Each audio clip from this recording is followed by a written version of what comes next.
चलो स्टार्ट करते हैं। साइंस का चैप्टर नंबर 1 और केमिस्ट्री का भी chapter number 1 chemical reaction and equation.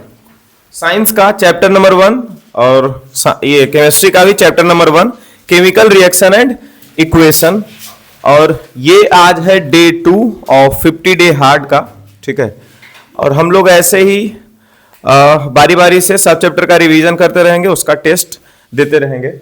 तो पहला ही क्वेश्चन आप लोगों के सामने आ गया है, in which of the following situation a chemical reaction does not occur. इसमें से कौन सा ऐसा ऑप्शन है जिसका बोल सकते हैं कि केमिकल रिएक्शन नहीं हो रहा है। तो याद करवा दे कि केमिकल रिएक्शन होता क्या था। केमिकल रिएक्शन वैसा चेंज को बोलते हैं जहां से हम वापस नहीं आ सकते, मतलब रिवर्सिबल चेंज वो नहीं होता। एक चीज तो ये है। एक और चीज दूसरा इसके बारे में जानते हैं केमिकल चेंज के बारे में या फिर केमिकल रिएक्शन के बारे में कि नया प्रोडक्ट बनता है। क्या बनता है? यहाँ पे नया प्रोडक्ट बनता है। यहाँ पहला ऑप्शन में मिल्क इज लेफ्ट ओपन। पहला ऑप्शन क्या लिखा हुआ है? Milk is left open at room temperature during summer. Summer के टाइम पे मिल्क को ऐसे ओपनली रख दिया गया तो क्या मिल्क खट्टा हो जाएगा कि नहीं हो जाएगा? खट्टा हो जाएगा। तो क्या वापस आ सकता है अपने ये शुरुआत वाला जो रिएक्टेंट प्रोसेस पे, जो रिएक्टेंट प्रोसेस बोल रहे हैं, शुरुआत में जो मिल्क था वैसा कुछ बन सकता है? ये वापस नहीं बन सकता। So it is a chemical change, ठीक है। लेकिन हमको क्या पूछ रहा है? डज नॉट अकर, जिसमें केमिकल रिएक्शन नहीं हो रहा, जो केमिकल चेंज का एग्जांपल नहीं है। दूसरा, ग्रेप्स गेट फर्मेंटेड। ग्रेप्स जो है वो सड़ गया या फिर खराब हो गया, ठीक है। तो ये भी केमिकल चेंज हो गया, वापस नहीं ठीक हो सकता है। Iron nail is left expose to humid atmosphere. Humid atmosphere मतलब जहां पर ऑक्सीजन और वाटर का प्रेजेंस हो, उसी चीज को हम लोग ह्यूमिड एटमोस्फेयर बोल रहे हैं। और इस जगह पे आयरन नेल को छोड़ दिया जाएगा, क्या आयरन में जंग लग जाएगा? और rusting is a chemical process, ठीक है। तो ये तीनों ऑप्शन केमिकल चेंज का था। लास्ट में मेल्टिंग ऑफ ग्लेशियर्स। ग्लेशियर मतलब बर्फ का पहाड़ पिघल जाएगा वो गर्मी के दिन में, और ठंडा के दिन में फिर से क्या हो जाएगा? वो बर्फ बन जाएगा, ठीक है। तो यही एक फिजिकल चेंज था, बाकी सब क्या था? Chemical change. तो ऑप्शन डी हो गया सही हमारा, हुआ ना जी। अच्छा, दूसरा नंबर क्वेश्चन क्या दिख रहा है यहाँ पे? केमिकल रिएक्शन दिया हुआ है, ठीक है। इसमें इसके पहले P लिखा हुआ है, यहाँ पे Q लिखा हुआ है, यहाँ पे R लिखा हुआ है, यहाँ पे S लिखा हुआ है। मतलब कुछ ही सब नंबर होगा। देखो PQRS का नंबर यहाँ पे दिया हुआ है। मतलब ये जो रिएक्शन लिखा है ना, aluminium plus water gives aluminium oxide and hydrogen gas, ये जो रिएक्शन लिखा हुआ है इसको हम लोगों ने बैलेंस करना है। हम लोगों को क्या करना है? इसको बैलेंस करना है, ठीक है। और बैलेंसिंग के वक्त यहाँ पे कुछ नंबर होता है ना, PQRS जहां पे लिखा हुआ है, ठीक है। तो PQRS के बदले कौन कौन सा नंबर आएगा? तो क्या बैलेंसिंग आता है सभी को? पक्का? चलो बैलेंसिंग करो, फिर कॉपी निकालिए, शुरू हो जाइए।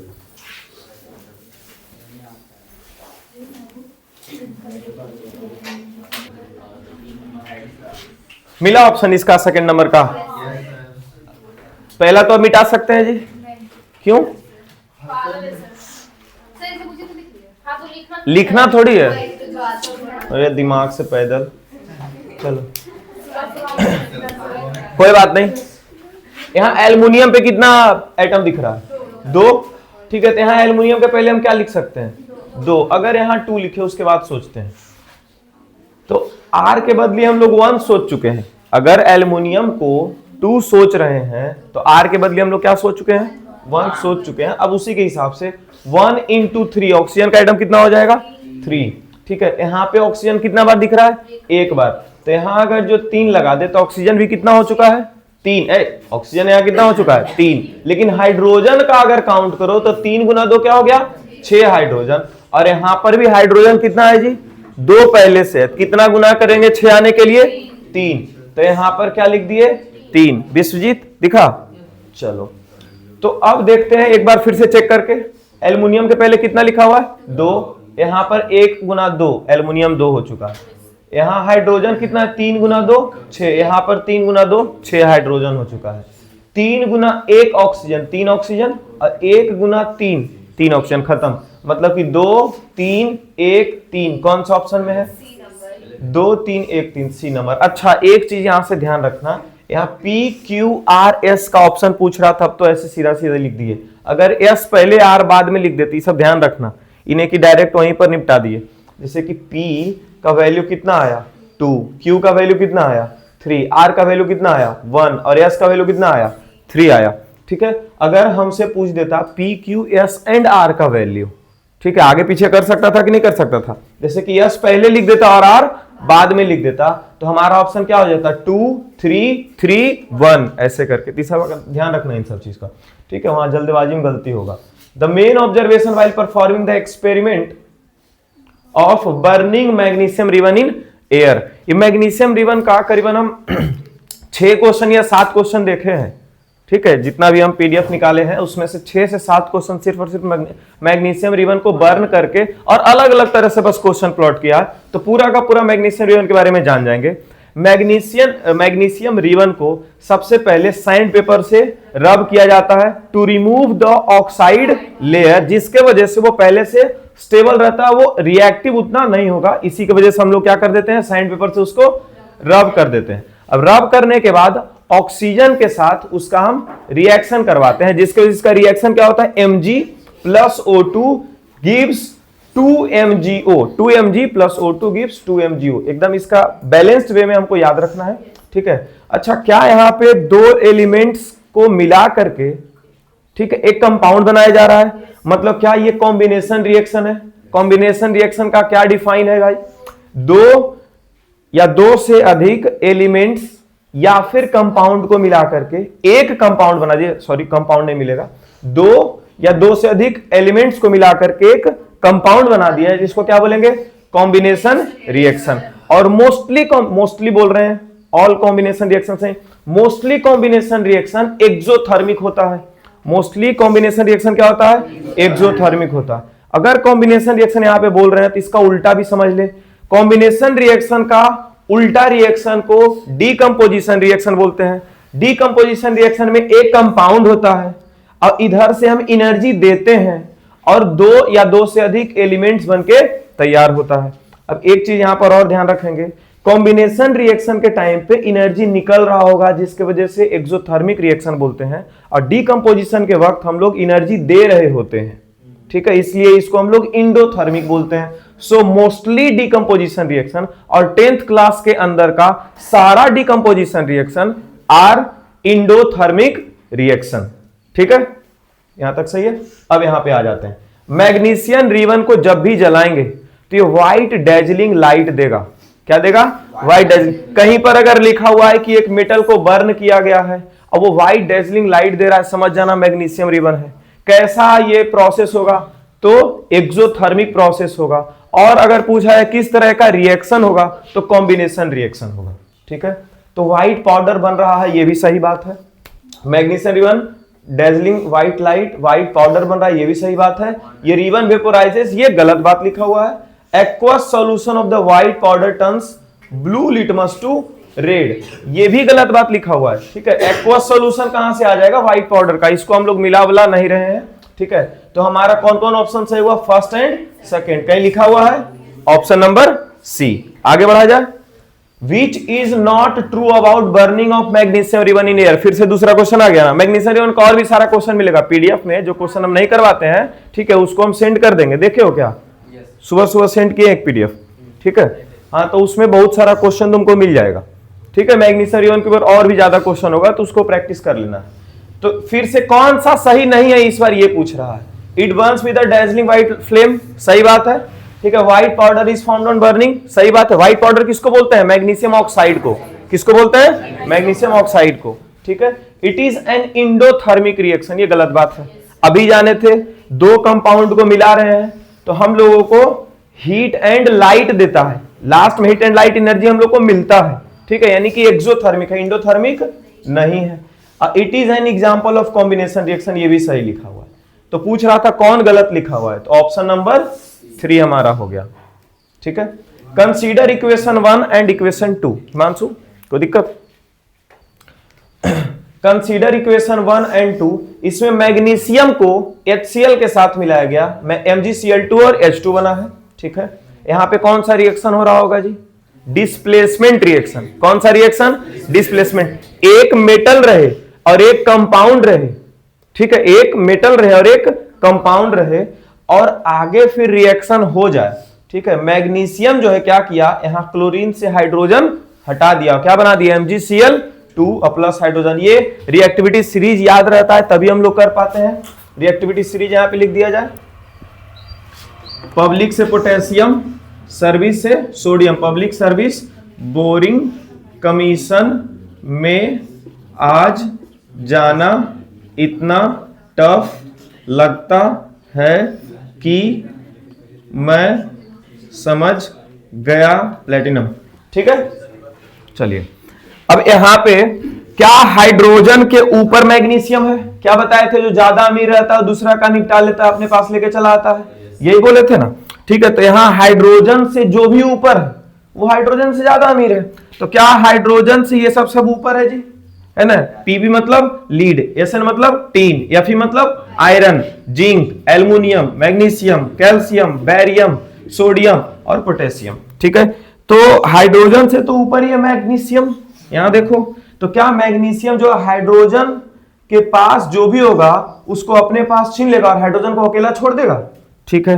तो वही चीज हो रहा है, Mg और Cl अपना बॉन्ड बना लिया, ठीक है। NaOH के साथ HCl, यहां पर क्या है जी, एक बेस है, OH लगा मतलब बेस है, और ये क्या है, एसिड। एसिड और बेस बनता है क्या बनाता है, साल्ट प्लस वाटर। अच्छा, इसमें दो कंपाउंड है, इसमें कितना कंपाउंड है, दो कंपाउंड है। और अगर दो कंपाउंड मिला करके और इधर उधर रिएक्शन हुआ, जैसे देखो हाइड्रोजन जो है वो OH के साथ जाकर के H2O हो गया, जैसे एक हाइड्रोजन यहां और एक हाइड्रोजन यहां, कितना हाइड्रोजन हो गया, दो हाइड्रोजन और एक ऑक्सीजन H2O, और यहाँ का Na और यहाँ का Cl फिर एक बॉन्ड बना लिया, NaCl। तो अगर ऐसा केस देखने को मिलता है, मतलब हम लोग समझते हैं कि दो कंपाउंड आपस के एलिमेंट्स इंटरचेंज हो गया, इधर उधर हो गया, इसका क्या मतलब है कि डबल डिस्प्लेसमेंट रिएक्शन हो रहा है। चलो इसके बारे में आगे क्या क्या ऑप्शन लिखता है, it is a displacement reaction. अच्छा, यही सब बात कर रहा है फर्स्ट के बारे में, first is a displacement reaction, पहला डिस्प्लेसमेंट है।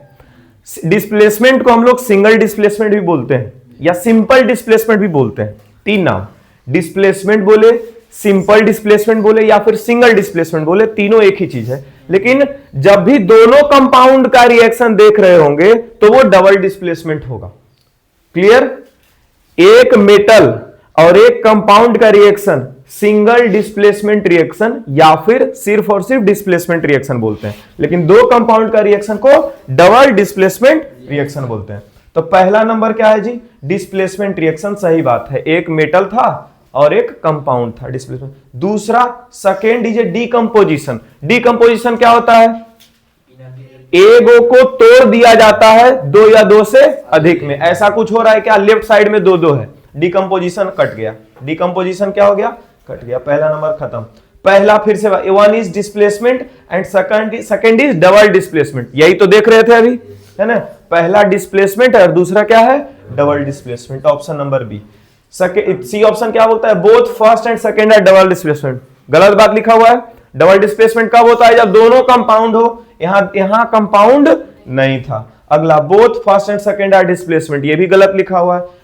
ये सिंगल डिस्प्लेसमेंट या सिर्फ डिस्प्लेसमेंट कब होता है, जब एक कंपाउंड और एक मेटल मिले, ठीक है, या एक एलिमेंट मिले। अगला, select from the following decomposition reaction, यहां डीकंपोजिशन रिएक्शन हो रहा है। अच्छा, पहला हम लोग कॉम्बिनेशन के बारे में अभी कुछ कुछ बात जान चुके थे, क्या क्या जाने कॉम्बिनेशन के बारे में, दो या दो से अधिक को मिला करके एक कंपाउंड बना दिया जाए, क्या होता है, कॉम्बिनेशन। कॉम्बिनेशन रिएक्शन के टाइम पे एनर्जी रिलीज होता है, इसलिए कॉम्बिनेशन रिएक्शन एक्सोथर्मिक होता है। इसका सबसे बढ़िया एग्जांपल कौन सा था, कैल्शियम ऑक्साइड। इसका सबसे बढ़िया एग्जांपल क्या है, कैल्शियम ऑक्साइड को वाटर में मिला देते हैं, कैल्शियम हाइड्रोक्साइड बनता है और बहुत ही ज्यादा हीट निकलता है ना। जो चूना मिलाते हैं हम लोग पानी में, ठीक है, व्हाइट वॉशिंग के लिए घर में, लवली, ठीक है। अच्छा, इसके आगे का भी रिएक्शन हम लोग थोड़ा सा जानते हैं, ठीक है। इसको जब हम लोग ये दीवार पे लगा देते हैं तो पहला दूसरा दिन ज्यादा नहीं चमकता, लेकिन तीसरा चौथा दिन के बाद ज्यादा चमकने लग जाता है। क्यों ऐसा होता है, क्योंकि ये कैल्शियम हाइड्रोक्साइड जो है एटमॉस्फेयर का कार्बन डाइऑक्साइड से रिएक्ट हो जाता है और वो कैल्शियम कार्बोनेट बना देता है, जिसके वजह से वो और ज्यादा चमकता है, ठीक है। और दूसरा नंबर क्या है इसका, डीकंपोजिशन रिएक्शन, इसी का जस्ट उल्टा, कि दो को मिला दो और एक बना दो, नहीं, एक को तोड़ दो, दो या दो से अधिक में। अच्छा, तोड़ने के लिए हम लोगों को एनर्जी का जरूरत होगा, और वो एनर्जी कहां से मिलेगा? तो तीन फॉर्म होता है एनर्जी का। सोर्स ऑफ एनर्जी कितना होगा?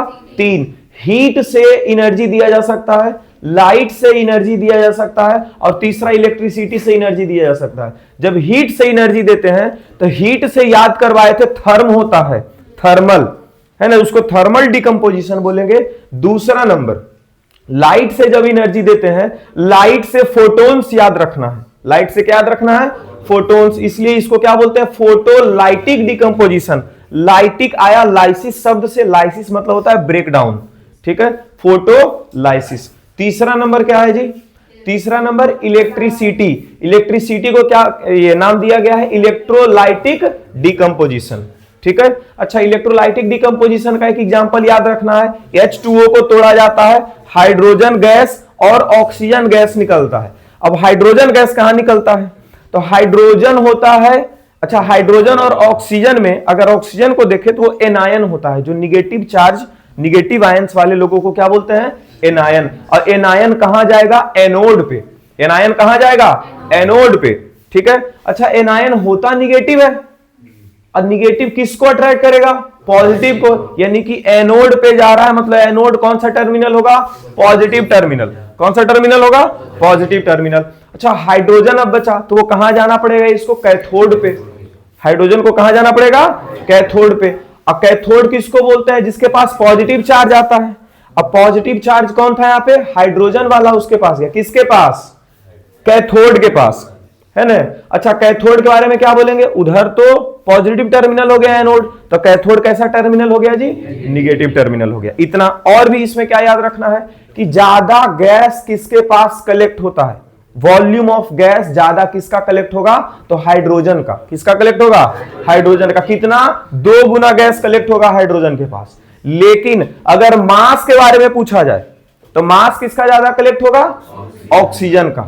8 गुना मास ज्यादा कलेक्ट होता है ऑक्सीजन का। जब वॉल्यूम के बारे में बात करें या फिर अमाउंट ऑफ गैस कलेक्टेड के बारे में बात करें तो हाइड्रोजन बोलेंगे, लेकिन जब भी मास ऑफ हाइड्रोजन या फिर मास ऑफ ऑक्सीजन बोले तो किसके बारे में किसका नाम लेंगे? ऑक्सीजन का, ठीक है। 1:8 में मास होता है, मतलब अगर 1 ग्राम हाइड्रोजन निकल रहा होगा तो 8 ग्राम ऑक्सीजन निकलेगा। क्लियर हो गया है? चलिए आगे देखते हैं। Select from the following decomposition reaction. Source of energy light है। सोर्स ऑफ एनर्जी क्या है? लाइट है। मतलब कि कैसा डिकम्पोजिशन? ये फोटोलाइटिक डिकम्पोजिशन। उसका एक एग्जांपल खोज लेना है इसमें। हाँ, लाइट, सोर्स ऑफ लाइट का बेस्ट एग्जांपल सिल्वर ब्रोमाइड, नहीं तो silver chloride. Hello, source of light का अभी क्या बताए थे? इलेक्ट्रिसिटी वाला एग्जांपल। अभी क्या बताए थे? इलेक्ट्रिसिटी वाला। सोर्स ऑफ लाइट का 2 ही एग्जांपल हम लोगों को पढ़ना है। कौन कौन सा? सिल्वर क्लोराइड, नहीं तो सिल्वर ब्रोमाइड, जिसको एक नाम दिया गया एनसीईआरटी में, सिल्वर हाइलाइट्स। क्या नाम दिया गया है? Silver highlights. हाइलाइट्स क्यों बोलते हैं? जो भी हैलोजन ग्रुप में रहता है उसको हम लोग क्या बोलते हैं? हैलाइट्स बोलते हैं। हैलोजन ग्रुप में कौन रहता है? क्लोरीन, ब्रोमीन, आयोडीन, यही सब ना रहता है। फ्लोरीन रहता है। जब कार्बन कंपाउंड पढ़ा रहे थे तो हैलोजन लिखवाए थे, जिसको एक्स से रिप्रेजेंट करते थे। चलिए, तो इसीलिए उसका एक ही वर्ड वहां पे हाइलाइट्स लिखा रहेगा, तो उसे कंफ्यूज नहीं होना। हाइलाइट्स कहां से आया? हैलोजन से। हैलोजन किसको बोलते हैं? फ्लोरीन, क्लोरीन, ब्रोमीन, आयोडीन, ये सबको, ठीक है। अच्छा, यहां पर फिर से आ जाते हैं। डिकम्पोजिशन रिएक्शन में सोर्स ऑफ लाइट, अगर सोर्स ऑफ एनर्जी अगर लाइट है तो इसका 2 एग्जांपल याद रखना है। कौन कौन? सिल्वर ब्रोमाइड का और सिल्वर क्लोराइड का। सिल्वर ब्रोमाइड रहेगा, Ag मतलब सिल्वर, Ag मतलब सिल्वर, सिल्वर ब्रोमाइड रहेगा तो सिल्वर प्लस ब्रोमीन लिखेंगे। सिल्वर प्लस ब्रोमीन लिखेंगे और ब्रोमीन में 2 लगा देंगे। ब्रोमीन अकेला स्टेबल नहीं है, ठीक है। अच्छा, यहां पे जो है एनर्जी दिया जाता है। यहां पे क्या दिया जाता है जी? एनर्जी दिया जाता है। ये सब सिंबल नहीं है, ठीक है। एनर्जी दिया जाता है। एनर्जी कौन सा फॉर्म में दिया गया? लाइट के फॉर्म में। एक तुम लोग का जब टेस्ट लिए थे तो उस टाइम पे एक क्वेश्चन था इसमें कि चाइना डिश में ये कोई लड़की जो है अपना लैब में खिड़की के पास रख दी है एक कंपाउंड को, और वो कंपाउंड जो है वो कलर चेंज कर गया। तो वो कौन सा कंपाउंड है ना? तो AgCl बोल सकते हैं, नहीं तो AgBr2 बोल सकते हैं, क्योंकि सनलाइट के प्रेजेंस में ये जो है क्या होता है? ये क्या, इसका बॉन्ड जो है वो टूट जाता है, जिसके वजह से AgBr का कलर भी याद रखना है। यहां से AgBr का कलर क्या हो जाएगा, AgBr का कलर तुमको व्हाइट भी व्हाइट लिखा जाता है। AgBr का कलर कैसा दिखा जाएगा, व्हाइट। और ये कैसा कलर का रहेगा, ग्रे नहीं तो डार्क, सिल्वरी ग्रे जिसको बोलते हैं, नहीं तो ग्रे, नहीं तो कभी कभी डार्क भी इसका कलर लिखा मिलेगा। ठीक है, तो कौन सा कहां से कहां चेंज हुआ है, व्हाइट कलर से ग्रे कलर में। कौन सा कलर से, व्हाइट कलर से ग्रे कलर में। याद रखोगे ये सब बात। और एक चीज था, इसका एक एग्जांपल और याद रखना है। ठीक है, कि ये डेली लाइफ में या फिर इसका इस्तेमाल कहां होता है, तो इसका इस्तेमाल कहां होता है, ब्लैक एंड व्हाइट फोटोग्राफी में।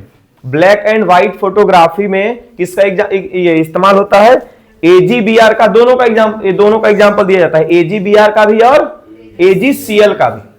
ठीक है, Ag मतलब सिल्वर, Br मतलब ब्रोमीन, सिल्वर ब्रोमाइड, और Ag मतलब सिल्वर और Cl मतलब क्लोरीन, सिल्वर क्लोराइड। दोनों का एग्जांपल दिया जाता है यहां पे।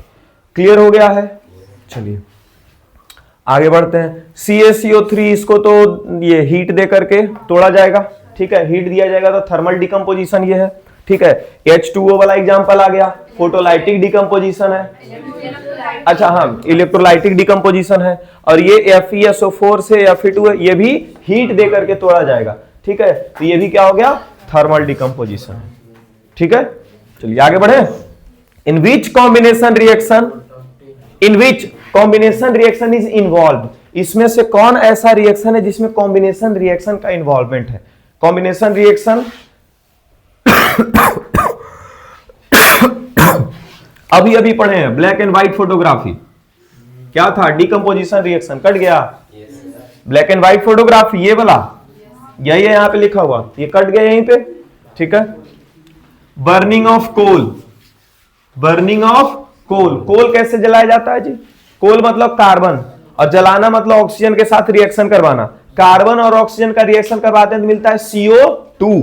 ठीक है, मतलब दो एलिमेंट्स को मिला करके हमें कंपाउंड बना दिए, क्या बोलेंगे इसको, कॉम्बिनेशन रिएक्शन। खत्म हो गया यहीं पे। चलिए, बर्निंग ऑफ मीथेन को हम लोग कॉम्बिनेशन रिएक्शन के अंदर नहीं कंसीडर करते। इसका तुम एक एग्जांपल पढ़ा होगा अभी कार्बन कंपाउंड वाला में, नहीं पढ़ा था, अरे ऑक्सीडेशन, CH4 को जब ऑक्सीजन के साथ रिएक्ट करवाएंगे तो CO2 प्लस H2O बना देता था। याद आया, याद आया कि नहीं आया, तो क्या इधर भी दो कंपाउंड और इधर भी दो कंपाउंड हो गया है ना, तो क्या इसको हम लोग कॉम्बिनेशन रिएक्शन बोल पाएंगे, नहीं बोल पाएंगे। इसको अगर जो पहला क्लास में करते, कौन सा, जब पहला चैप्टर पढ़ रहे थे उस टाइम पे अगर करेंगे तो नहीं समझ में आएगा, है ना। लेकिन लास्ट में कार्बन कंपाउंड में इसको हम लोग पढ़े तब समझ, अभी थोड़ा कंट्रोल भी किया हुआ, नहीं तो अब तक तो मारपीट कर देता कि नहीं मास्टर पढ़ा रहा है ठीक से। चलो, आइडेंटिफाई द प्रोडक्ट X, अब X Y खोजते रहो इसमें। CaCO3 को हीट देंगे, यहीं से कोई बच्चा तेज रहेगा, बोलेगा देखिए सर यहाँ रिएक्शन नहीं लिख लें, CaCO3, अच्छा X की जगह CaO।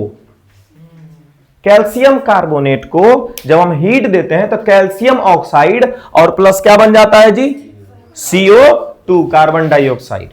ठीक है, कैल्शियम कार्बोनेट को जब हीट देंगे तो क्या बनेगा, calcium oxide plus carbon dioxide. अच्छा, ये रिवर्सिबल रिएक्शन होता है, उल्टा भी कर सकते हैं। कैल्शियम ऑक्साइड को, नहीं कैल्शियम हाइड्रोक्साइड को जब हम लोग कार्बन डाइऑक्साइड देते हैं तो क्या बन जाता है, CaCO3। CaCO3 किसका ये फॉर्मूला होता है, मार्बल का। किसका फॉर्मूला होता है, मार्बल का। किधर गया, कौन सा, X के जगह पे क्या लिख देंगे, CaO, और CaO को बोलते हैं क्विक लाइम। क्या बोलते हैं इसको, quick lime. Lime stone CaCO3 को बोलते हैं, इसको बोलते हैं CaCO3 को लाइम स्टोन बोलते हैं।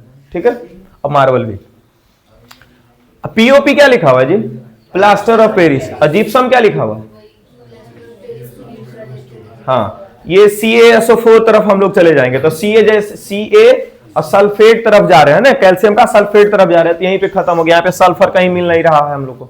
ठीक है, आगे आइडेंटिफाई करेक्ट स्टेटमेंट, इसके बारे में सही से कौन सा स्टेटमेंट सही है वो बारे में बात कर रहा है। अच्छा, ऑक्सीडाइजिंग एजेंट और रिड्यूसिंग एजेंट के बारे में बात कर रहे हैं। चलो बहुत बढ़िया। अच्छा, तुमको इस चैप्टर में ना पढ़ना कौन सा टॉपिक ज्यादा ध्यान से है, एक तो मैग्नीशियम रिबन वाला एकदम रट के रख जाओ, समझ गए, मैग्नीशियम रिबन।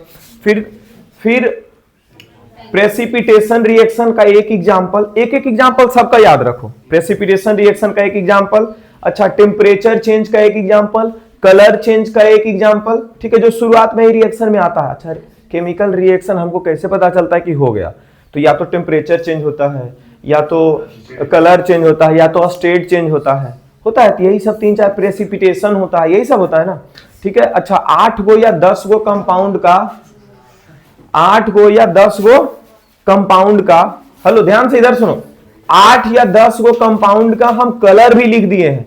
और साइंस में 10th क्लास में 10 कंपाउंड के अलावा 11वां कंपाउंड का कलर तुमसे नहीं पूछेगा, ठीक है। तो कलर भी याद रखना है, क्योंकि बोल देता है कि ये कलर का था, इसको हीट दिए, इधर कलर चेंज हो गया, ठीक है। तो ये सब भी ध्यान में रखना है। तो वो कलर वगैरह लिख करके रखे हुए हैं, वो याद रख लेना है। उसके बाद सुनते जाओ, कॉम्बिनेशन रिएक्शन देख रहे हो, पूछा जा रहा है बार बार, ठीक है। डीकंपोजिशन और कॉम्बिनेशन रिएक्शन एकदम दबा के पूछता है, भर दम पूछता है, समझिए, कॉम्बिनेशन नहीं तो फिर डीकंपोजिशन। उसके बाद डिस्प्लेसमेंट और डबल डिस्प्लेसमेंट का बस तुमको ऐसा ही क्वेश्चन देखने को मिलेगा, ज्यादा नहीं देखने को मिलेगा। अच्छा अब लास्ट चीज ऑक्सीडेशन वाला, ये ऐसे ही करके तुमको पूछेगा, या तो ऑब्जेक्टिव में पूछ लिया और नहीं तो फिर 1 नंबर का सवाल बाद में भी, तीन नंबर का सवाल जहां पे आएगा ना, तो वहां 3 सवाल देकर 1 नंबर में कौन ऑक्सीडाइजिंग एजेंट है, कौन रिड्यूसिंग एजेंट है, ऐसा करके पूछेगा, ठीक है। तो चैप्टर में भले शुरुआत में पढ़ाया बहुत ज्यादा जाता है, लास्ट में समराइज करके हम लोगों को ध्यान रखना है कि कौन कौन सा टॉपिक से ज्यादा क्वेश्चन आता है। चलिए यहां से देखते हैं, अब यहां क्या है जी, हाइड्रोजन सल्फाइड, और ये हाइड्रोजन सल्फाइड से क्या बन गया, H2O वाटर बन गया। हेलो, क्या यहां सल्फाइड हट के ऑक्सीजन आ गया है? अरे क्या हाइड्रोजन के पास से सल्फर हट करके ऑक्सीजन आ गया है? और एडिशन ऑफ ऑक्सीजन को बोलते क्या है हम लोग, ऑक्सीडेशन।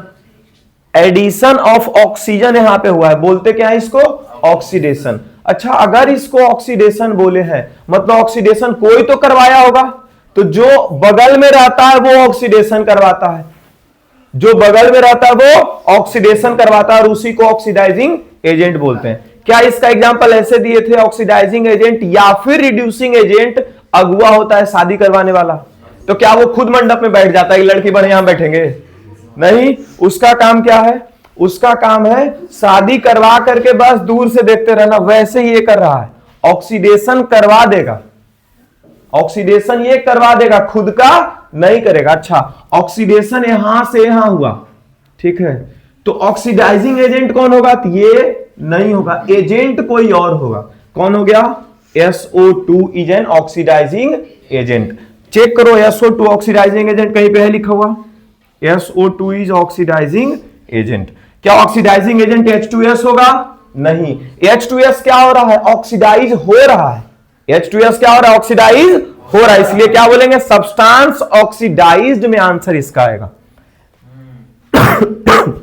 सब्सटेंस ऑक्सीडाइज्ड में आंसर इसका आएगा, लेकिन ऑक्सीडाइजिंग एजेंट में आंसर बगल वाले का आएगा।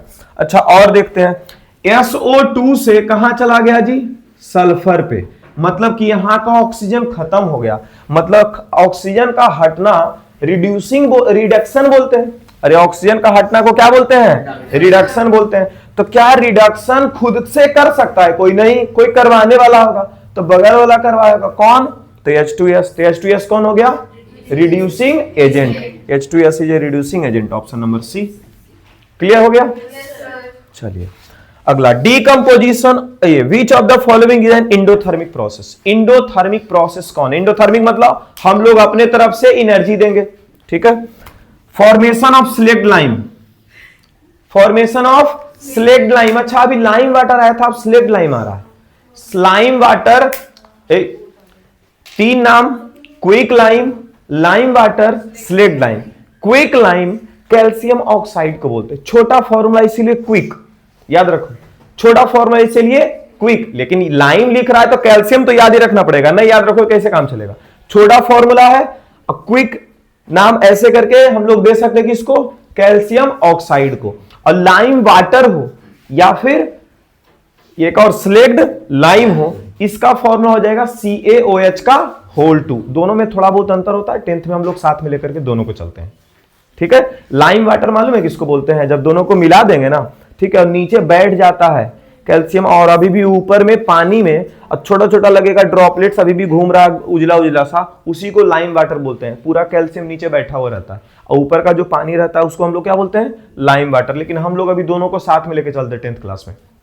ठीक है, तो स्लेक्ड लाइम या फिर लाइम वाटर लिखा हो मतलब कैल्शियम हाइड्रोक्साइड है। तो formation of calcium hydroxide, calcium hydroxide जब बनता है तो बहुत ज्यादा हीट प्रोड्यूस होता है। अरे कैल्शियम ऑक्साइड में पानी मिलाते हैं तब जाके कैल्शियम हाइड्रोक्साइड बनता है। अब पानी मिलाने के बाद वो बहुत ही ज्यादा गर्म होता है। ठीक है, हाथ से हम लोग नहीं मिला देते उसको, हाथ जल जाएगा, तो इतना ज्यादा हीट इसके अंदर होता है। तो इसके बारे में बोला जाता है हाईली एक्सोथर्मिक होता है। ये क्या होता है? हाईली एक्सोथर्मिक, क्योंकि बहुत ही ज्यादा हीट प्रोड्यूस होता है।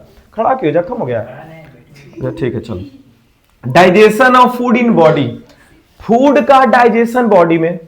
अच्छा, हम लोग जब खाना खाते तो हम लोग को एनर्जी मिलता है, मतलब एनर्जी प्रोड्यूस हो रहा है in the form of ATP. हम लोग को एनर्जी यहां पे मिल रहा है, मतलब एनर्जी निकल रहा होगा इस रिएक्शन में, है ना, यानी कि ये भी एक्सोथर्मिक हो गया। अगला, decomposition of vegetable matter into compost. अब देखो ये जानबूझ करके डीकंपोजिशन शुरू में लिखा है कि शुरू में डीकंपोजिशन जैसी बच्चा देखेगा समझ जाएगा कि हीट दिया जाएगा, लेकिन वेजिटेबल का जो कंपोस्ट बनाया जाएगा या फिर कोई भी चीज का कंपोस्ट बनाया जाता है तो वहां पे हम लोग अपने तरफ से एनर्जी नहीं देते हैं। यहाँ पे जो बैक्टीरिया और छोटे छोटे जो माइक्रो ऑर्गेनिज्म है इसके ऊपर अपना काम चालू करता है और माइक्रो ऑर्गेनिज्म इस सब का ब्रेक डाउन कर देता है। इसका ब्रेक डाउन करने वाला कौन है जी? Microorganism. कोई एनर्जी नहीं है, इसीलिए ये भी क्या होता है? इंडोथर्मिक। बहुत इंपॉर्टेंट है, इसको लिखो, इसको भी 2-3 जगह हम देख चुके हैं। ये भी क्या होता है? इंडोथर्मिक होता है, एक्सोथर्मिक नहीं, एक्सोथर्मिक होता है। हाँ, इंडोथर्मिक नहीं होता। इंडोथर्मिक क्यों नहीं होता? क्योंकि हम लोग यहां से एनर्जी हम लोग नहीं देते। इसको तोड़ने वाला कौन होता है? इसको तोड़ने वाला माइक्रो ऑर्गेनिज्म होता है। इसको तोड़ करके और छोटे छोटे ये कंपोस्ट बना देता है, छोटे छोटे सीधा कंपोस्ट बना देता है। ठीक है, dissolution of ammonium chloride into water. यहां पर हम लोग हीट देते हैं, अमोनियम क्लोराइड से क्या बना देते हैं हम लोग? Water. Ammonium chloride is a compound, और एक कंपाउंड को तोड़ करके हम लोग क्या बना रहे उधर? वाटर। और भी ये बनता है तुम्हारा नाइट्रोजन का एक कंपाउंड बनता है और क्या बनेगा? वाटर। जैसे अमोनियम देखे तो अमोनियम में क्या नाइट्रोजन मौजूद होगा कि नहीं होगा? अमोनियम में कौन मौजूद होगा? नाइट्रोजन। और कौन मौजूद होगा? हाइड्रोजन। और कौन मौजूद होगा? क्लोरीन। कौन कौन मौजूद होगा अमोनियम क्लोराइड में? हाइड्रोजन, नाइट्रोजन और क्लोरीन। तो इधर वाटर बनाया तो इसमें तो सिर्फ अभी हाइड्रोजन इस्तेमाल हुआ, क्या क्लोरीन और तुम्हारा नाइट्रोजन अभी भी बचा हुआ है? क्या क्लोरीन और नाइट्रोजन अभी भी बचा हुआ है? तो इधर क्लोरीन और नाइट्रोजन दिखेगा कि नहीं दिखेगा, है ना? यानी कि इधर एक कंपाउंड है और इधर 2 या 2 से अधिक लोग बैठे हुए हैं। इसी चीज को तो हम लोग बोलते हैं डिकम्पोजिशन, है ना? इधर क्या है? एक कंपाउंड है, इधर 2 या 2 से अधिक लोग हैं, इसका मतलब डिकम्पोजिशन हो रहा होगा। और डिकम्पोजिशन रिएक्शन क्या होता है? इंडोथर्मिक होता है, जिसमें हम लोग हीट देते हैं। हो गया option D. Consider the following case. इसको बनाओ जी, लगातार बोल रहे गला आप जाएगा। चलो आगे अब शुरू करते हैं।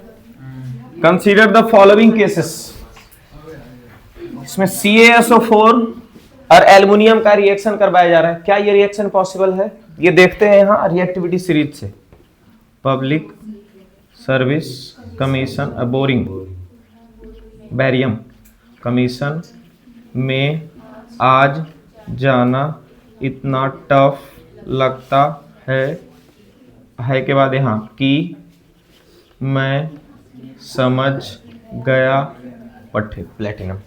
ठीक है, अब यहाँ पर क्या एल्युमिनियम कैल्शियम से ऊपर है तभी डिस्प्लेस कर पाएगा, नहीं तो नहीं कर पाएगा। कैल्शियम से ऊपर खोजना है। कैल्शियम कहाँ है? कैल्शियम से ऊपर 3 ही लोग हैं, तो ये रिएक्शन पॉसिबल है? नहीं है। यहाँ क्या कैल्शियम कॉपर से ऊपर है? तो कॉपर से बहुत सारा लोग ऊपर होगा। देखो कॉपर से ऊपर सब है, यहाँ से यहाँ तक। ठीक है, कैल्शियम उसी में एक है, तो ये तो रिएक्शन पॉसिबल है।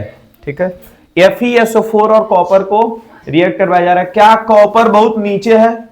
देखो ना, आयरन है, यहाँ क्या है? कॉपर। इधर कॉपर अकेला है। क्या कॉपर अमीर है जो Fe को साइड कर पाएगा, SO4 के बगल में आ पाएगा। कॉपर देखते हैं, कॉपर यहाँ नीचे है ना, और ये सब क्या है ऊपर है, उसी में देखो आयरन यहाँ है Fe है जी, ठीक है। कॉपर कहाँ है, यहाँ है। कॉपर कहाँ है, यहाँ है। तो कॉपर नीचे है ना, कॉपर कहाँ है, नीचे। तो नीचे वाला इसको डिस्प्लेस नहीं कर पाएगा, मतलब आयरन को डिस्प्लेस नहीं कर पाएगा, तो ये भी रिएक्शन पॉसिबल नहीं है। समझ पा रहे हो क्या बोल रहे हैं लवली? Yes sir. हाँ, तुम समझ रही है? कैसे समझ रही है? चलो, जिंक सल्फेट, जिंक सल्फेट के साथ क्या है, मैग्नीशियम। क्या मैग्नीशियम जिंक से ऊपर है? यहाँ जिंक है और यहाँ कौन है, मैग्नीशियम। क्या मैग्नीशियम जिंक से ऊपर है? तो मैग्नीशियम यहाँ है, मैग्नीशियम यहाँ है और जिंक यहाँ नीचे है। जिंक नीचे और मैग्नीशियम कहाँ हो गया, ऊपर। अगर मैग्नीशियम ऊपर है तो अकेला नहीं रहेगा, ये इसका लड़की छीन लेगा, है कि नहीं? SO4 छीन लिया, चलो इसके पास फिर रिएक्शन, ठीक है। हाँ, गरीब लोग, ठीक है, ध्यान दो अमीरी पे, ठीक है। बी एंड डी कौन सा ऑप्शन है? ऑप्शन नंबर डी, ठीक है। ठीक है, तुम शिवम कुछ आया हाथ में? कुछ नहीं आया, बोलते हैं अरे पढ़ने लिखने पर ध्यान दो। चलो 12, when aqueous solution of potassium iodide. Hello, potassium iodide को क्या बोलते हैं? PbNO3। अरे पोटेशियम मतलब के का वैलेंसी 1, आयोडाइड मतलब आयोडीन, और जिसके लास्ट में इन लगा उसका वैलेंसी 1 रहा, इसका वैलेंसी क्या हो गया, 1। के और आई, तो के आई देखो कहां कहां, सब जगह के आई है। और आगे देखते हैं, लीड नाइट्रेट, लीड का पीबी फॉर्मूला, और जिसका वैलेंसी बोले थे नहीं याद रहता, उसका वैलेंसी क्या होता है, 2 होता है। चलो 2 लगभग जगह ये काम कर जाता है, समझ गए? इसीलिए पीवी का वैलेंसी कहां से निकाले, बहुत सारा वैलेंसी होता है, तो जिसका वैलेंसी हमको नहीं पता होता उसको हम लोग क्या अंदाजे 2 लगा के रखते हैं, ठीक है। अगर नहीं याद है तो पीवी का वैलेंसी क्या है, 2, और नाइट्रेट क्या लिखा गया यहाँ पे, NO3, तो NO3 का वैलेंसी कितना होता है, 1। NO3 का वैलेंसी कितना हो जाएगा, 1। ये देखो 1 चला जाएगा इसके पास, और NO3 एक पहले से कंपाउंड था, ठीक है। 2 चला जाएगा इसके पास, मतलब PB और NO3 को ब्रैकेट में, हेलो, PB और NO3 को ब्रैकेट में रख के 2 रखना है। PB NO3 को ब्रैकेट में रख के 2 नहीं रखा, गलत हो गया। इसमें 2 रखा, इसमें 2 रखा, E भी नहीं रखा, गलत हो गया। 2 ऑप्शन छट गया। और आगे, इसके बाद फिर आगे देखते हैं, तो यहां KI PbNO3 का होल 2। अच्छा, यहां PB जो है वो हट जाएगा, क्योंकि यहां का जो पोटेशियम है, हेलो, यहां का जो पोटेशियम का हाईली रिएक्टिव होता है, सबसे ज्यादा रिएक्टिव पोटेशियम होता है। पोटेशियम जो है इस लीड को हटा देगा और पोटेशियम खुद किसके साथ बैठ जाएगा, NO3 के साथ। तो अब पोटेशियम और NO3 में बॉन्ड बनेगा, पोटेशियम के वैलेंसी 1, NO3 का भी 1 से 1 हट गया। KNO3 देखो तो है राइट साइड में, KNO3 भी दिख रहा है। तो PB अब बचा, अब कौन बचा यहां से, PB, और इधर से कौन बचा, I। PB का वैलेंसी 2 और I का वैलेंसी 1 इधर जाएगा, 2 इधर जाएगा, PbI2 बनना चाहिए था, PbI2। PbI2 क्या है, क्या इसमें नहीं है, तो ये भी ऑप्शन कट गया। देखो यहाँ PbI2 बना हुआ होगा, समझ पाए हो पक्का? अरे नहीं समझ में आएगा बोल देना तुरंत, पक्का समझ गए हो? देखो वही तो हमको लग रहा है। हाँ? देखो हमको रिएक्शन करवाना है पोटेशियम आयोडाइड, मतलब क्या है जी, PbI। अच्छा, पोटेशियम आयोडाइड लिखा, ध्यान से देखना, पोटेशियम मतलब के, पोटेशियम मतलब के, और आयोडाइड मतलब आयोडीन। फिर से देख लो, पोटेशियम मतलब के मतलब वैलेंसी 1, आयोडाइड मतलब वैलेंसी 1, ठीक है। ये इधर चला जाएगा, ये इधर, इसको बोलते हैं criss cross method. Criss cross method से हम लोग वैलेंसी वगैरह लगा करके और बना देते हैं। तो यहां क्या बन गया जी, KI। उसके बाद फिर क्या है, कौन मिक्स हुआ है, लीड नाइट्रेट। लीड नाइट्रेट मतलब प्लस, लीड मतलब क्या होता है, PB, और नाइट्रेट मतलब NO3। लीड का वैलेंसी 2 होता है, नाइट्रेट का वैलेंसी 1। अच्छा, वैलेंसी भी कम से कम जब कौन सा चैप्टर, सेकेंड चैप्टर या फर्स्ट चैप्टर पढ़ा रहे थे, तो उसमें हम 7-8 को कंपाउंड, ये कंपाउंड बोलते हैं, ये जितना एलिमेंट है ये सब एलिमेंट का वैलेंसी, और ऐसा NO3 है, SO4 है, ये सब का वैलेंसी एक जगह लिख दिए थे 5 या 6 को, कि इससे ज्यादा 10th में नहीं पूछता। ठीक है, तो वो फिर से लिख करके दे देंगे, उसको रट करके रखोगे तभी क्रिस क्रॉस भी, नहीं तो नहीं लगा पाएगा। ठीक है, अब 1 किधर चला जाएगा, इधर, और 2 किधर चला आएगा, इधर, तो क्या बन गया जी, PB NO3 का होल 2। यहां तक समझ में आ गया है? ठीक है, अब यहां से रिएक्शन हो रहा है, बगल में घर है, चल जाओ। करने ही नहीं दे रही है, वो तो डिस्टर्ब कर रही है, करने नहीं देती है। चलो इधर देखो, अब KI PbNO3 का होल 2। अब इसका रिएक्शन होगा तो ये देखो, पोटेशियम जो है K बहुत ही ज्यादा रिएक्टिव है, सबसे ऊपर बैठा हुआ है, सबसे ज्यादा अमीर, अंबानी बेटा जिसके पीछे पड़ गया ना, ठीक है, लपेट लेगा। अच्छा कंपनी को तो नहीं छोड़ रहा वो सब, समझ गया। तो K जो है वो क्या कर देगा, PB को हटा देगा, और K किसके साथ बैठ जाएगा जी, NO3 के साथ। किसके साथ बैठ जाएगा, तो K आ गया और NO3 आ गया, क्या दोनों का वैलेंसी 1-1 होता है, K का वैलेंसी 1, NO3 का भी 1, तो किसी के साथ क्रिस क्रॉस मेथड नहीं लगाएंगे, प्लस। अब आयोडीन यहां पर बचा, और यहां पर कौन बचा, PB, है ना, दो गरीब बच्चे, PB और आयोडीन। PB का वैलेंसी कितना था, 2, आयोडीन का कितना था, 1, क्रॉस कर देते, तो क्या बन गया, PbI2। तो यहां पर क्या दिख जाएगा बच्चे, PbI2 क्या बन गया। अब देखो ये वाला पूरा रिएक्शन कहां तुमको दिख रहा है, KI प्लस PbNO3 का होल 2 दिख गया इधर तक, फिर PbI2 ये वाला दिख रहा है, और KNO3 ये वाला दिख रहा है सेकेंड ऑप्शन में। यहां PbI था, PbI2 नहीं था। क्लियर हो गया? ठीक है, ये वाला रिएक्शन बहुत अच्छा है। और यहां पर कलर भी याद रखना है, KI का भी कलरलेस होता है, कलर नहीं होता। ठीक है, अब PbNO3 का होल 2 भी कलरलेस होता है, दोनों क्या होता है, कलरलेस। लेकिन यहां पे PbI2 जो है, हेलो, PbI2 जो है येलो कलर का PPT बनाता है। येलो कलर का क्या बनाता है, PPT मतलब प्रेसिपिटेट। ठीक है, येलो कलर का, तो PbI2 अगर लिखा हुआ मतलब क्या बन गया, प्रेसिपिटेट। अच्छा, two colourless compounds are react to form a solid of yellow colour, या to form a yellow colour solid. दिमाग में ये रिएक्शन आ जाना चाहिए, समझ गए, ऐसे करके लिखेगा और रिएक्शन तुमको याद करके रखना पड़ेगा, तब ना, नहीं तो पता चला दू को कौन कंपाउंड है जो कलरलेस है और उसका रिएक्शन क्या है, तो तुमको याद रखना पड़ेगा कि यहाँ लीड नाइट्रेट और पोटेशियम आयोडाइड का रिएक्शन के बारे में बात कर रहा है, समझ गए। येलो कलर का सॉलिड या येलो कंपाउंड बोला कि एक ही वो रिएक्शन है, याद रखना ये वाला, समझ गए।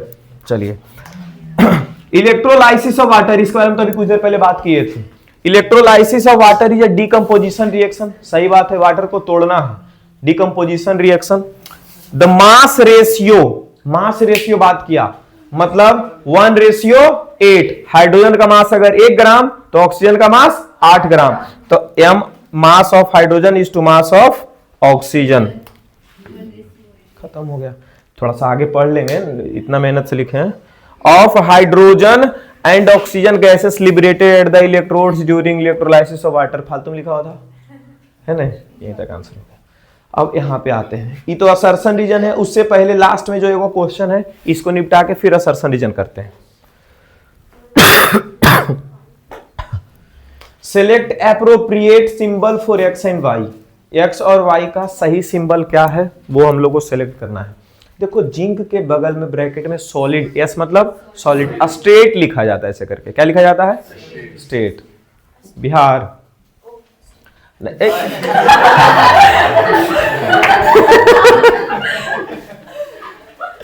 वाह, स्टेट मतलब बिहार, वाह, बिहार में बंद है, ठीक है।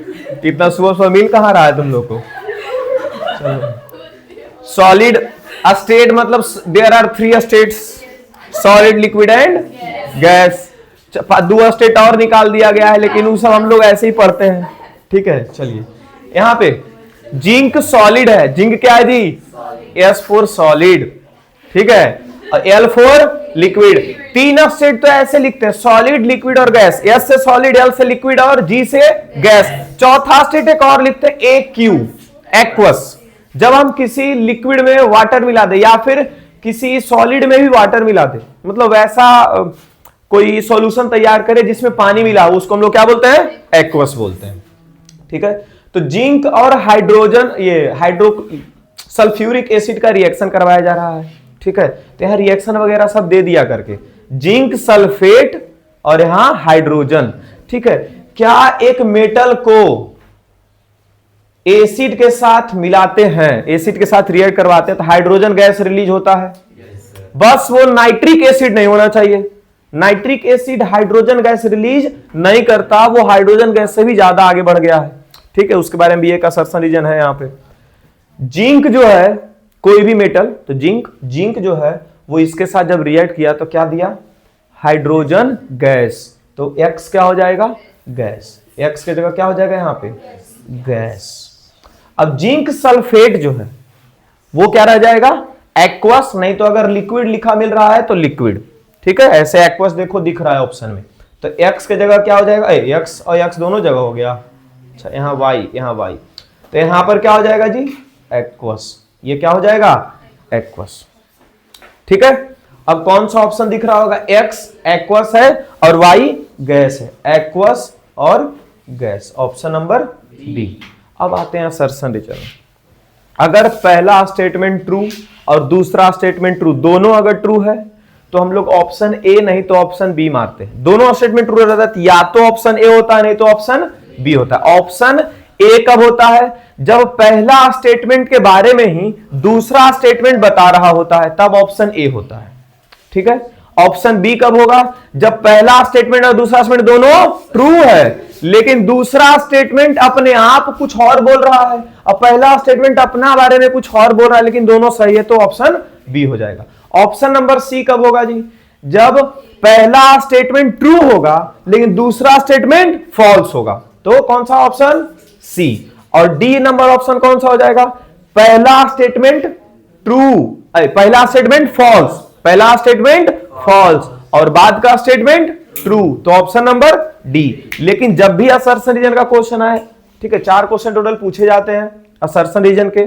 ठीक है, 4 क्वेश्चन लगातार रहता था पहले, अब तो ये सेक्शन वाइज अगर पूछेगा तो किसी एक चैप्टर में शायद बायोलॉजी में तुमको 2 असर्शन रीजन मिल जाएगा, एक असर्शन रीजन फिजिक्स में और एक असर्शन रीजन केमिस्ट्री में मिलेगा। ठीक है, हम इस बार का सैंपल पेपर अभी तक देखे नहीं है, लेकिन ये 4 क्वेश्चन देखते थे तो उसमें एगो फिजिक्स से, एगो केमिस्ट्री से, ठीक है, और 2 गो बायो से, और नहीं तो फिर कभी कभी फिजिक्स से 2 गो, केमिस्ट्री से 2 गो कभी नहीं पूछा है अभी तक, केमिस्ट्री से 2 असर्शन रीजन कभी नहीं पूछा है। ठीक है, अब तो ये जब भी असर्शन रीजन शुरू होगा ना तो पढ़ लेना उसका कि कौन सा ऑप्शन कब लगाना है, वहां लिखा रहता है ना।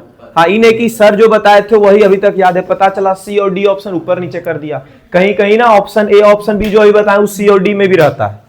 ठीक है, तो ये रट के नहीं जाना ऑप्शन, पहले से ऑप्शन वहां देख करके लगाना है। चलिए आ जाते हैं। Decomposition reaction are generally endothermic. Decomposition reaction generally endothermic होता है, सही बात है। डीकंपोजिशन रिएक्शन में हम लोग हीट देते हैं तो इंडोथर्मिक है। Decomposition of organic matter into compost is exothermic, ये भी सही बात है। क्या? ऑर्गेनिक मैटर को कंपोस्ट बनाना, उसका डिकम्पोजिशन इंडोथर्मिक नहीं होता, वो एक्सोथर्मिक होता है, क्योंकि माइक्रो ऑर्गेनिज्म अपना एक्शन करके और उसको ब्रेक डाउन करता है और वहां से एनर्जी निकालता है, एनर्जी वहां से निकलता है, समझ गए। इसकी वजह से ये क्या हो जाता है? एक्सोथर्मिक। तो एक ही डिकम्पोजिशन जो हम लोग पढ़ते हैं वो एक्सेप्शनल केस के अंदर हम लोग याद रख सकते हैं कि वो कौन सा है। कोई भी वेजिटेबल हो जाए या फिर कुछ ऑर्गेनिक मैटर हो जाए, उसको हम लोग कंपोस्ट बना रहे हैं तो वो डिकम्पोजिशन इंडोथर्मिक ना होकर क्या हो जाएगा? एक्सोथर्मिक। तो ये भी सही है और ये भी सही। क्या दूसरा वाला पहला वाले के बारे में बात करा? नहीं किया। पहले वाले के बारे में बात नहीं किया, दोनों अपने अपने में सही है। तो कौन सा ऑप्शन हो गया अपना? Option number B. Silver chloride turns grey in sunlight. Silver chloride पहले होता है व्हाइट, अब बाद में क्या हो जाता है? ग्रे। किसके प्रेजेंस में? लाइट के प्रेजेंस में। और यहां लाइट भी कौन सा है? सनलाइट। ट्रू लिखा हुआ है, ये ट्रू। देखो यहां ये भी ट्रू था और ये भी क्या था जी? ट्रू था, लेकिन पहला बारे में दूसरा बात नहीं किया, इसीलिए ऑप्शन नंबर बी हुआ। पहला तो ट्रू हो गया। अच्छा, दूसरा number decomposition of silver chloride, सही बात है, डीकंपोजिशन हो रहा है सिल्वर क्लोराइड का। और आगे पढ़ते हैं, into silver and chlorine. Silver और क्लोरीन में डिकम्पोजिशन होता है, टेक्स प्लेस इन सनलाइट। ये सही लिखा और पहले के बारे में ही लिखा, इसीलिए ये ऑप्शन नंबर क्या हो जाएगा, ए हो जाएगा। इन्हें की बाद में इसका स्क्रीन, ये जो अभी स्क्रीनशॉट लेकर के और सेंड करते पीडीएफ, पहला भी ट्रू और ये वाला भी ट्रू था, तो यहाँ ऑप्शन बी लिखे और यहाँ ट्रू, यहाँ ऑप्शन ए लिखे। ये सब रोना मत फिर घर में जाकर के, अभी ध्यान से समझ लो, ठीक है। Hydrogen gas is not evolve when zinc reacts with nitric acid, सही बात है। नाइट्रिक एसिड जब भी आएगा तो हाइड्रोजन गैस इवॉल्व नहीं होने देगा। हम लोग ऐसा जनरली पढ़ते हैं कि मेटल को जब एसिड के साथ रिएक्ट करवाया जाए तो हाइड्रोजन गैस लिबरेट होता है, हाइड्रोजन गैस निकलता है। लेकिन हाइड्रोजन गैस नहीं निकलेगा कब, जब एसिड में नाइट्रिक एसिड आ जाए। क्यों, नाइट्रिक एसिड बहुत ही बढ़िया ऑक्सीडाइजिंग एजेंट होता है, ठीक है। चैप्टर नंबर 3 में हम लोग को पढ़ना है, ठीक है। बहुत ही बढ़िया क्या होता है, ऑक्सीडाइजिंग एजेंट होता है, ठीक है। तो ऑक्सीडाइजिंग एजेंट क्या होता है सर, वैसा जो ऑक्सीजन मिला दे। तो हाइड्रोजन निकल रहा था, इसको पकड़ पकड़ के ऑक्सीजन दे रहा है, वाटर बन गया। ऑक्सीजन पकड़ के दे दिया, वाटर बन गया। समझ गए क्या, ऑक्सीजन दे दिया तो क्या बना दिया, हाइड्रोजन के साथ ऑक्सीजन दे दिया, क्या बना दिया, वाटर बना दिया। तो ये हाइड्रोजन गैस रिलीज नहीं करता। ये सही बात लिखा हुआ है कि नहीं लिखा हुआ है, सही बात है। अच्छा, एक इसका और एग्जांपल आगे आ रहा है क्या, नहीं आ रहा, तो यहीं पे निपटा देते हैं इसको। कैल्शियम का एक एग्जांपल लेते हैं, ठीक है। उसको उसके साथ जब हम रिएक्ट करते हैं, कैल्शियम ऑक्साइड को या कैल्शियम हाइड्रोक्साइड को रिएक्ट करवाते हैं इसके साथ किसी एसिड वगैरह के साथ, ठीक है। तो वहाँ पे बोला, एक क्वेश्चन आता है कि कैल्शियम का जो कंपाउंड होता है या फिर कैल्शियम जो होता है ऊपर में फ्लोट करता है। वो क्या करता है, फ्लोट, मतलब तैरता है।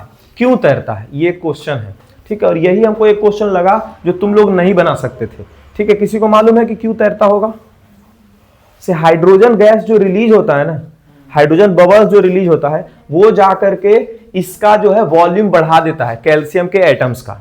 हाइड्रोजन जो गैस रिलीज हुआ, ठीक है, तो कैल्शियम एटम का वॉल्यूम बढ़ा दिया। अभी मास उतना ही है लेकिन वॉल्यूम क्या हो गया, बढ़ गया। किसके वजह से, हाइड्रोजन गैस बबल्स के वजह से, जिस कारण से इसका डेंसिटी कम गया। इसका डेंसिटी क्या हो गया, और जिसका डेंसिटी कम हो जाता है वो तैरने लग जाता है। खत्म हो गया क्वेश्चन। चलिए आगे आते हैं। नाइट्रिक, अच्छा ये तो 2 था। नाइट्रिक एसिड देखो लिखा हुआ है, nitric acid oxidises hydrogen gas produced. Hydrogen gas जो निकलता है उसको ऑक्सीडाइज कर देता है। कहां ऑक्सीडाइज करके ले जाता है, वाटर के फॉर्म में, and gate reduced, itself reduced. मतलब ये भी क्या लिखा हुआ है, सही। क्या पहले के बारे में ही बात कर रहा है, क्या पहले के बारे में ही बात कर रहा है, विस्मृत दिख रहा था ये। चलो, तो पहला भी सही, दूसरा भी सही। दूसरा वाला पहले के बारे में ही बात किया, तो ऑप्शन नंबर कौन सा हो गया, ए। आगे आते हैं। Piece of zinc metal gets reddish brown coating when kept in copper sulphate solution for some time. Copper sulphate solution में जब जिंक को रखा जाए तो क्या जिंक जो है कॉपर से ज्यादा रिएक्टिव है? कॉपर यहां है और जिंक यहां है, तो zinc is more reactive than copper. तो सही बात है, रिएक्शन तो होगा, रिएक्शन होगा तो कुछ भी चेंज हो सकता है। तो कलर चेंज यहां बताया जा रहा है, ठीक है। यहां पर क्या हुआ, जिंक मेटल जो है gets reddish brown. Zinc metal क्या बन गया, रेडिश ब्राउन हो, कोटिंग चढ़ा गया, चल गया उसके पास। कब, जब कॉपर सल्फेट सॉल्यूशन में उसको मिलाया गया। सही बात है, ठीक है। उसके बाद फिर copper is more reactive than zinc. उसका रीजन दिया क्यों ऐसा हो रहा है, क्योंकि कॉपर रिएक्टिव ज्यादा है जिंक से।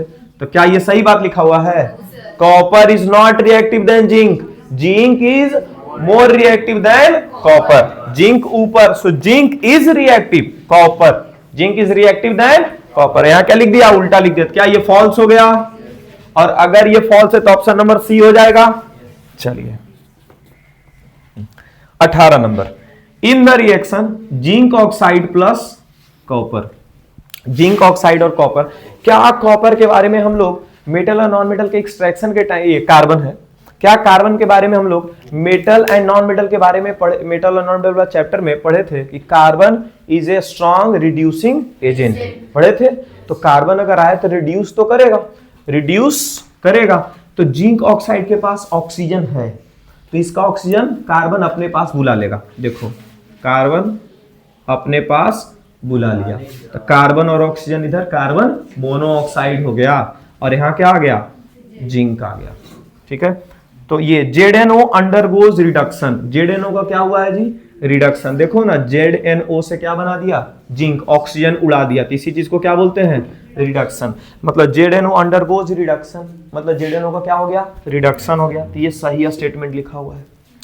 फिर इसका reason, carbon is reducing agent that reduces ZNO to zinc.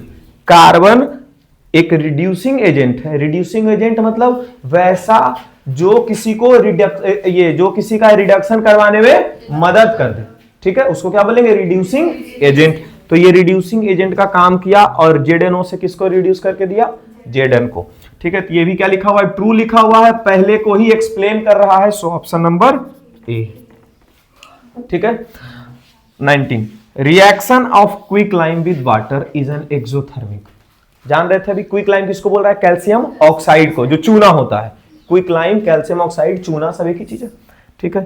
तो ये वाटर के साथ जब रिएक्ट करता है तो बहुत ही ज्यादा हीट प्रोड्यूस करता है, ठीक है। उसको छूते हैं तो हाथ वाथ जल सकता है, ठीक है। तो ये एक्सोथर्मिक है, तो ये 2 लिखा हुआ है। Quick lime reacts vigorously, vigorously मतलब बहुत स्पीड में रिएक्ट करता है, with water releasing a large amount of heat, सही लिखा हुआ है। और पहले वाले के बारे में बात कर रहा है, ठीक है। तो ये भी क्या हो गया, ट्रू। अब पहला के बारे में बात कर रहा है, सो ऑप्शन नंबर ए, ठीक है। Last, the colour of aqueous solution of copper sulphate turns colourless. Copper sulphate का जो कलर है वो किसमें चेंज हो गया, कलरलेस बन गया, when a piece of lead is added to it. जहां कहीं भी लीड आता है ना, ठीक है, तो वो कलरलेस बना देगा उसको। एक जगह यहां भी देखो, देखे थे, नहीं तो येलो कलर का था, नहीं जी, येलो कलर का था। एक्शन किधर गया, हाँ 20 नंबर ना, colourless, colour of copper sulphate. Copper sulphate का कलर ब्लू, इसको ब्लू विट्रोल बोला जाता है, ठीक है। अच्छा, कॉपर क्लोराइड का colour blue green, copper chloride का कलर ब्लू ग्रीन, याद रखोगे ये सब, ठीक है। अच्छा, आयरन सल्फेट का कलर ग्रीन, आयरन सल्फेट का कलर ग्रीन, याद रखना। ऐसा कलर तो लिखवा देते हैं अभी ये सब कंप्लीट करने के बाद। लीड, इसके बारे में तो सही लिखा हुआ था ना, कलरलेस से क्या कलरलेस बना दिया, ब्लू कलर से, ट्रू है, ठीक है। लेकिन एक चीज देख लेंगे, क्या ये रिएक्शन हो रहा है, copper sulphate when a piece of lead, copper sulphate, copper क्या लीड से नीचे है कि ऊपर है, देखो कॉपर कहां है, नीचे, और लीड कहां है, ऊपर। तो जब लीड आएगा तो पक्का कॉपर सल्फेट का जो कलर है उसको चेंज कर सकता है, अब खुद आएगा तो ट्रू लिखा हुआ है। Lead is more reactive than copper, lead जो है कॉपर से ऊपर है तो रिएक्टिव तो होगा, lead is more reactive than copper and hence displaces copper from its salt solution, इसके सॉल्ट सॉल्यूशन में डिस्प्लेसमेंट कर देता है। तो ये भी क्या लिखा हुआ है, ट्रू, और पहले के बारे में ही बात किया, सो ये भी ऑप्शन नंबर ए खत्म हो गया। तो इसके बाद भी अभी तुम्हारा ऑब्जेक्टिव कम से कम 8 या 10 को बचा हुआ होगा, 8 या 10 ऑब्जेक्टिव बचा हुआ होगा, ठीक है। एक ही ऑब्जेक्टिव पूछता है इस चैप्टर से, हार्डली 2 ऑब्जेक्टिव, कभी कभार 2 ऑब्जेक्टिव पूछा है, ठीक है। तीसरा ऑब्जेक्टिव एक चैप्टर से नहीं जाएगा, ठीक है। एक ऑब्जेक्टिव में तो हार्डली 2, इसीलिए तुमको इतना ही क्वेश्चन इसको देखने को, इसका देखने को मिलेगा। सब चैप्टर में ऐसे ही तुमको मिलेगा। कल इसका टेस्ट होगा, क्या, टेस्ट का कॉपी आपके पास? हाँ पता है, हाँ तो आज चेक करेंगे, कल तुम लोग को देंगे चेक करके, क्लियर है? चलिए,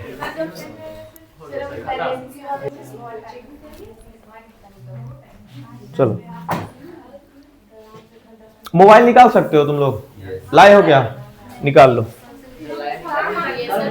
हाँ